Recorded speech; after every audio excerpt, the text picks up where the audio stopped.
Welcome back, a little different setup. This is called the coronavirus quarantine setup. So, my little one's playing. I didn't want her to stop playing, but she would have made a lot of noise during the recording. So I am in a different room. Okay, so we are on the questions of the essence of being, Martin Heidegger's Metaphysics. He was a German philosopher. And we are on page 99. But one could now object. The is certainly meant in a manifold way, but that has nothing at all to do with the is itself. It simply depends on the manifold contents of the assertions, whose contents refer in each case to a different being. God, earth, cup, peasant, book, famine, peace over the peaks. It is only because the is in itself remains indeterminate and empty in its meaning that it can lie ready for such a manifold use, and can fill and determine itself according to the situation. The manifoldness of determinate meanings we have cited thus proves the opposite of what we were trying to show. It just proves as clearly as possible that being must be indeterminate in order to be susceptible to determination. Indeterminate, so being, he contends, has to be indeterminate so that it can be susceptible to determination. Okay. What are we to say in reply? Here we are entering the domain of a decisive question. Does the is become manifold on the basis of the content of the sentence that is attached to it in each case, i.e., on the basis of the domain of that about which the sentences are making assertions?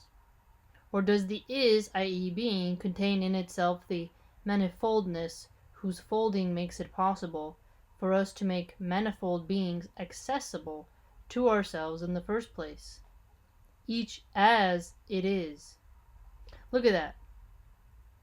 So, containing in itself manifoldness, which folds, which then makes it possible to make manifold beings. Heidegger is so wordy, man, let me tell you. For now, let this question simply be posed. We are not yet sufficiently equipped to develop it further. What cannot be denied, and the only point we would like to make for now, is this. The is evinces in its saying a rich manifoldness of meanings.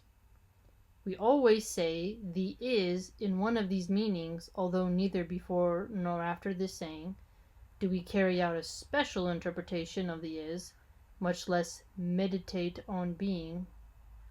No, meditate. Yeah, meditate on being. So we're going in along the lines of as it is,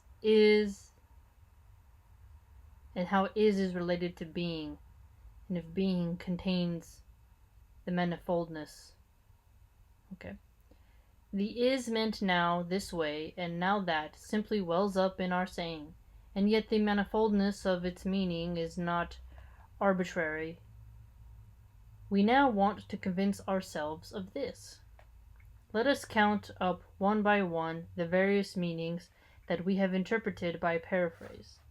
The to be said in the is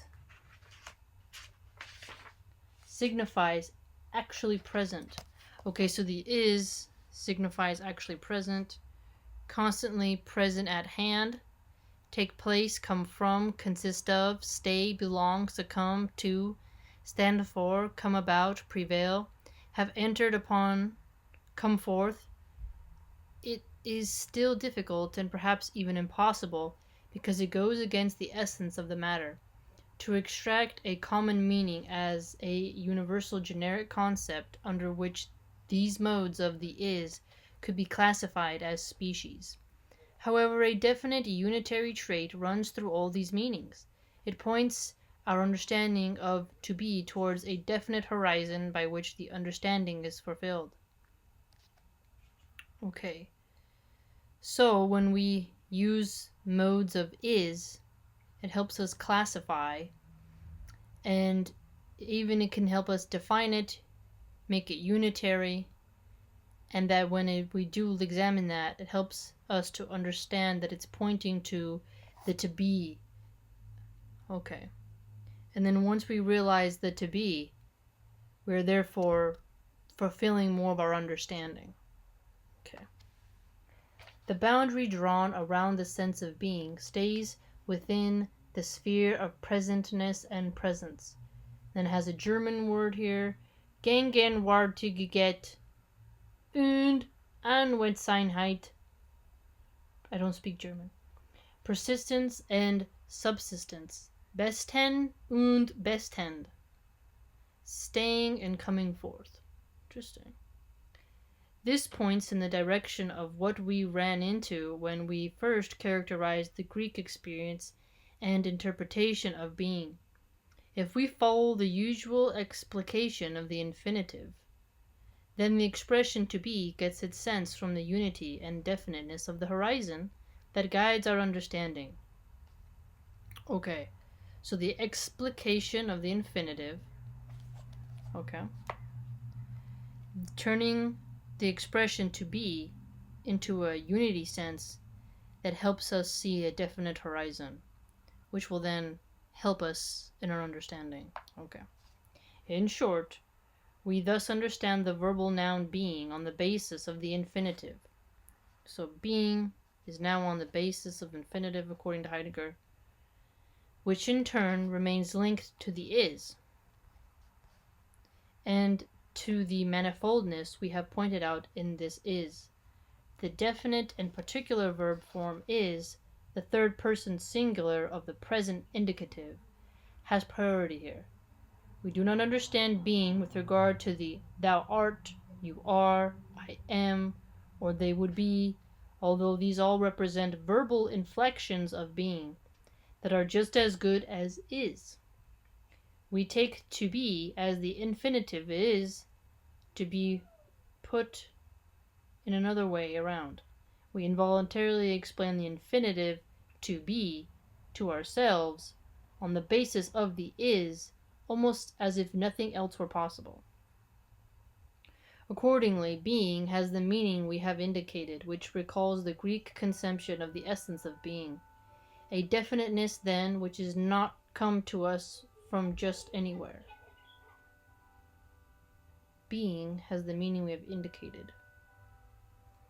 Okay, so he's relating it to the Greek conception of the essence of being. So remember, we have is, being, explication of the infinitive. Alright. But which has long ruled our historical Dasein. At one blow, our search for the definiteness of the meaning of the word being thus becomes explicitly what it is, a meditation on the provenance of our concealed history. The question, how does it stand with being, must maintain itself within the history of being, if it is in turn to unfold and preserve its own historical import. In pursuing it, we will once again focus on the saying of being. Alright. Remember he said, being must be interdeterminate in order to be susceptible to determination. So, determination has its roots in being, seems like. A necessary condition, maybe? So, a necessary condition for being is determination, or determination has to necessarily be susceptible, right? The is simply cannot be paraphrased, and yet this is. Well, he did a lot of paraphrasing, though.